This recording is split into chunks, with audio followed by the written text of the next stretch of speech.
اور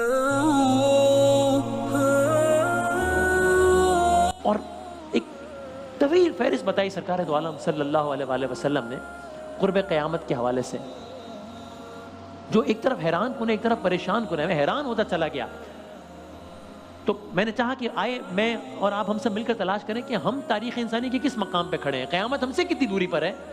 انہی اخلاقی پستیوں جن کے نتیجے میں قیامت کی نشانیاں سامنے آئیں گی، نشانیوں میں سے ایک نشانی یہ بھی تھی، یہ صحیح ابو داؤد کی حدیث میں ہے، اور وہ حدیث کچھ میں بیٹا ماں سے دور ہوگا، بیوی سے قریب ہوگا، ماں سے دور ہوگا، بیٹا ماں سے دور ہوگا۔ اب آپ ذہن میں رکھیے کہ ہم یہ قیامت کی ممکنہ نشانیوں پر غور کر رہے ہیں۔ اور جب یہ روایت میرے سامنے آئی بیٹا ماں سے دور ہوگا، تو ساتھ ہی ایک واقعہ ایک قصہ میرے ذہن میں آیا، سنیے۔ چونکہ سارا سال کرنٹ افیئرس کی پرائم 11 کے حوالے سے لوگوں سے رابطہ رہتا ہے، تو مدرس ڈے کے موقع پر ایک ماں نے جو کچھ مجھے بتایا، بیٹا ماں سے دور ہوگا آخری وقت میں، یہ سنیے ذرا۔ میں آپ کے سامنے اسی عظیم ماں کے الفاظ کو ذرا کہانی کی صورت میں بیان کرتا ہوں۔ ایک ماں کی داستان ہے، کہتی ہے کسی طرح مجھ سے رابطہ کرنے والی اس ماں نے مجھے بتایا کہ میں اپنے بیٹوں کو کسی بھی اور ماں کی طرح بہت خوش دیکھنا چاہتی تھی، اس لیے ان کی کسی اچھی جگہ شادی کرانا چاہتی تھی، اور میں اس میں کامیاب ہوئی۔ دونوں کی بہت اچھی جگہ شادیاں ہو گئی، سیٹل ہو گئے۔ شاہد صاحب کہتی ہیں کہ بیٹا کچھ دنوں بعد مجھے یہ اندازہ ہونے لگا کہ میرے بیٹوں کے رویے کچھ بدلنے لگے ہیں۔ بڑی عجیب بات کی، انہوں نے کہا کچھ دنوں کے بعد ہمارے گھر میں ایک نئے جملے نے جنم لیا۔ یہ وہ جملہ جو میں نے سے پہلے کبھی سنا نہیں تھا اس گھر میں، ایک نئے جملے نے جنم لیا۔ کیا تھا وہ جملہ؟ کہا امی آپ سمجھتی نہیں ہیں، امی آپ سمجھتی نہیں ہے باتوں کو۔ پہلی مرتبہ یہ جملہ سنا میں۔ وہ کہتی ہے میں امی آپ سمجھتی نہیں ہے باتوں کو۔ میں حیران ہوتی تھی کہ یہ مجھے کیا ہونے لگا ہے کہ میں جو پہلے نہ صرف خود سمجھتی تھی بلکہ ان بچوں کو بھی سمجھاتی تھی، ان کی سمجھ بھی آتی تھی، میرے سمجھانے پر ہی انہوں نے شادیاں بھی کر لی، سیٹل بھی ہو گئے، اب ہر معاملے میں مجھے یہ کیوں سننے کو ملتا ہے کہ امی آپ سمجھتی نہیں ہیں۔ یہ کہتی ہے کہ لیکن پھر آہستہ آہستہ مجھے سمجھ آنا شروع ہو گیا۔ کیا مطلب؟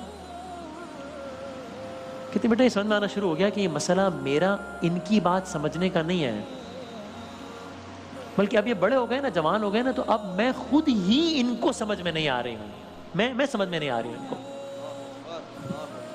اور کہتی ہے کہ چونکہ میں اپنے بچوں کی خوشی کی خاطر ساری جائیداد تو پہلے ہی انہیں منتقل کر چکی تھی۔ میں نے کہا کیوں آپ نے ایسا کیا؟ کہنے لگے اس لیے کہ میرے خیال میں میرا اصل اثاثہ تو یہ بچے ہی تھے نا، وہ جائیداد تھوڑی میری اثاثہ تھی۔ تو کہا جائیداد تو منتقل کر چکی تھی۔ تو اب ان بچوں کو یہ بات اچھی طرح سمجھ آ گئی تھی کہ اگر وہ کسی بھی معاملے میں میں ان سے ناراض بھی ہو جاتی ہوں تو اس کا نقصان ان کو نہیں ہوگا، اس کا بھی نقصان مجھے ہی ہوگا۔ بہرحال کہتی میرے بڑے بیٹے کی نوکری دبئی میں ہو گئی، اور اس وقت بھی جب اس کی بیوی اور پیدا ہونے والے بچوں کو میری ضرورت تھی تو مجھے ساتھ دبئی بھی لے گئے۔ کچھ عرصے بعد ضرورت نہیں رہی، کسی بہانے سے مجھے واپس بھیج دیا۔ اچھا اب وہ یہ بتاتی جاتی ہیں اور روتی بھی جاتی ہیں، آپ دیدہ بھی ہو رہی تھی، کچھ روتی جاتی ہیں اور بار بار ایک جملہ کہتی جاتی ہیں، کیا کہ بیٹا اب مجھے سمجھ آنا شروع ہو گیا ہے، کیونکہ وہ بار بار کہتی تھی، وہ بار بار کہتے تھے نا کہ امی آپ کو یہ بات میری سمجھ نہیں آتی، تو کہنے لگی بیٹا اب مجھے نا یہ باتیں ان کی سمجھ میں آنا شروع ہو گئی ہیں۔ یعنی مجھے ایسا لگا کہ جیسے وہ ایک جملہ نا، جیسے وہ ایک جملہ اس ماں کو کھا گیا ہو۔ خیر کہتی ہیں بیٹا بات یہ ہے کہ جب چیزیں ضروری نہیں ہوتی ہیں نا تو پھر وہ چیزیں بوجھ بن جایا کرتی ہیں۔ تو اب معاملہ یہ تھا کہ میرا کھانا ان پر بوجھ بن گیا، میرا بولنا ان پر بوجھ بن گیا، میرا بات چیت کرنا بوجھ بن گیا، اور ان حالات نے جہاں مجھے بہت کچھ سکھانا شروع کر دیا نا، وہی مجھے ایک بات اور سکھائی، میری زبان بند ہونا شروع ہو گئی۔ یہاں تک کہا، کہتی ہیں بیٹا اس دن میں مزید ٹوٹ گئی جب ایک روز ایک بیٹا دوران گفتگو روانی میں مجھ سے کہہ گیا امی آپ کبھی ہمارا بھی تو سوچا کریں نا، اپنا ہی سوچتی ہیں ہمیشہ۔ اور کہتی ہیں وہ تو یہ بات کہہ کے آگے گزر گیا، میں وہیں رک گئی کہ یہ اس نے کیا کہا، میں ان کا نہیں، یعنی میں ان کا نہیں سوچوں گی، ایک ماں نہیں سوچے گی، یعنی جس نے ہمیشہ گیلے میں لیٹ کر بچے کو سوکھے میں سلایا وہ ماں نہیں سوچے گی، جس نے خود جاگ کر بچے کو سلایا وہ ماں نہیں سوچے گی، جس نے اپنی جوانی اپنے بچے کو منتقل کرتے وقت بڑھاپے کو گلے لگایا وہ میں وہ ماں نہیں سوچوں گی۔ خیر پھر ایک نئی چیز میرے سامنے آنا شروع ہوئی، یہ بھی وہ چیز جس سے پہلے کبھی میں نے سوچی نہیں تھی، کہ اب جب وہ یہ بتا رہی تھی نا تو میں وہ تکلیف محسوس کر رہا تھا کہ جو مجھے ان کی آنکھوں میں نظر آ رہی تھی، جو ان کی آواز میں نظر آ رہی، کہنے لگی ایک نئی چیز آنا شروع ہوئی، کیا وہ تھی آوازوں کا بلند ہونا، آنکھوں میں آنکھیں ڈال کر بات کرنا۔ ہمیں سمجھ آیا اچھا ابھی اتنے بڑے ہو گئے ہیں اب آواز بلند ہو سکتی ہے۔ یہاں تک کہا انہوں نے، کہنے لگے ایک روز جب ایک بیٹا زیادہ اونچی آواز میں بات کرنے لگا نا تو میں نے ایک دفعہ تو ٹوکا، ایک دفعہ تو روکا، مگر پھر میں خاموش ہو گئی، اس لیے کہ مجھے لگا آج بات مزید آگے نہ بڑھ جائے۔ میں نے کہا کیا مطلب؟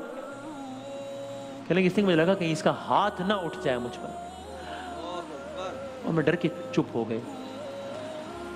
اور آپ یقین کیجئے کہ عثمان نے یہ جملہ کہا، ساتھ اس نے ایک عجیب و غریب بات کی، یقین کیجئے عثمان نے جملہ کہتے بیٹا اس کا ہاتھ اٹھ جانے کا ڈر نہیں تھا جس کی وجہ سے میں چپ ہو گئی۔ میں نے کہا کیا مطلب؟ پھر آپ نے بھی جو کہا کہ میں ڈر کے مارے چپ ہو گئی، ہاتھ اٹھ جانے کا ڈر نہیں تھا تو کیا ڈر تھا؟ کہنے لگی اس ڈر سے چپ ہو گئی کہ کہیں ایسا نہ ہو اس کا ہاتھ اٹھ جائے، خدا اس سے ناراض ہو جائے اور روز محشر اپنے اس عمل کا سخت حساب اسے دینا پڑ جائے، اس وجہ سے چپ ہو گئی۔ اللہ اکبر، اللہ اکبر۔ اس حالت میں بھی اسے پریشانی کسی اور چیز کی نہیں تھی، اس چیز کی تھی کہ مجھے یہاں مارنے کی وجہ سے اسے وہاں نہ مار پڑ جائے۔ خیر اب میں اس قصے کو تمام کرتا ہوں کہ چھٹیوں پر آئے ہوئے بڑے بیٹے کے ساتھ جب گھر میں آخری میٹنگ ہوئی تو یہ فیصلہ کیا گیا کہ امی کو خوشی اور چین اور سکون سے رکھنا تو ہم سب کا فرض ہے نا۔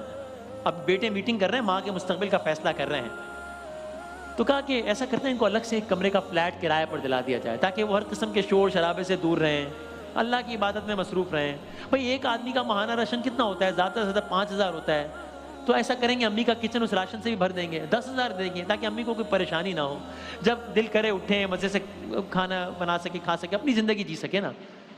کہنے لگی سارے فیصلے میرے حق میں کیے گئے اور ایک ہفتے کے اندر اندر مجھے ایک نئے مکان میں منتقل کر دیا گیا۔ تو اب عالم یہ ہے کہ میں ہوں، میری تنہائی ہے۔ بیٹے اس بات سے خوش ہیں کہ وہ تو تعداد میں 2 تھے، مجھے کہتے ہیں کہ ہم تو صرف تعداد میں 2 تھے، لیکن اب تو کتنے سارے محلے والے ہیں جو کہ آپ کی کتنا اچھا خیال رکھ رہے ہیں، آپ کو تو راشن بھی وقت پہ پہنچ جاتا ہے۔ کہنے لگی ہاں بس آخری بات، کہنے لگی ایک چیز ہے کہ میرے بیٹے کبھی ملنے بھی نہیں آتے، اکثر فون کرنا بھی بھول جاتے ہیں، لیکن ایک چیز ہے جو بالکل باقاعدگی سے ہوتی ہے۔ میں نے کہا وہ کیا؟ کہنے لگی فلیٹ کا کرایہ بالکل ہمیشہ وقت پر آ جاتا ہے۔ میں نے سوچا اچھا یہ تو چلے ایک تو اچھی بات ہے، ساتھ ہی کہنے لگی کہ مجھے معلوم ہے کہ ایسا کیوں ہوتا ہے، مجھے معلوم ہے فلیٹ کا کرایہ کیوں وقت پر آ جاتا ہے۔ میں نے کہا کیوں؟ کہنے لگی اس لیے کہ انہیں خوف ہے کہ ایسا نہ ہو کرایہ پورا نہ ہو، مالک مکان نکال دے تو اماں پھر گھر واپس آ جائیں، اسے کرایہ گھر پہ آیا تھا۔ تو میں خلاصہ کلام کہتی ہے بیٹا سنا میں نے بھی ہے کہ قیامت کی نشانیوں میں سے ایک نشانی ہے بیٹوں کا ماں سے دور ہو جانا، مگر میری قیامت تو اسی دن شروع ہو گئی تھی جب میرے بیٹوں نے مجھے اپنے گھر سے نکال دیا تھا۔